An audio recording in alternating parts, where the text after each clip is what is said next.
నువ్వు ఎక్కువ.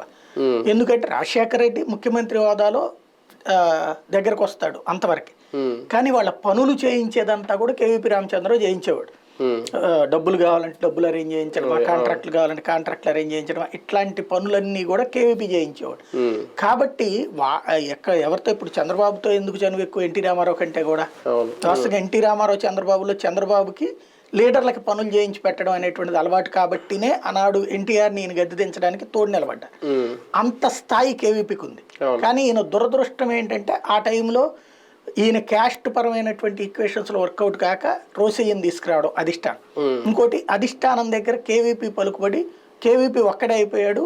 తెలంగాణ నేతలు ఎక్కువైపోయి వర్కౌట్ చేయించుకోలేకపోయాడు ఆ రోజు. లేకపోతే కనుక కేవీపీనే సీఎం అన్నటువంటి ప్రచారం కూడా జరిగింది. వైఎస్ తర్వాత ఆయనే అన్నట్టు. అంటే జగన్ ఉన్నాడు కాబట్టి, జగన్ ఆశిస్తున్నాడు కాబట్టి ఈయన పెదవి విప్పల. లేకపోతే ఈయననే పదవి అక్కడ కథ నడిపించేవాడు. ఎందుకంటే అధిష్టానానికి కూడా సూట్ కేసులు పంపించేవారు కేవీపీకే తెలుసు. ఎవరికి సూట్ కేసులు పంపిస్తే కొన్ని చెప్తారు ఢిల్లీలో.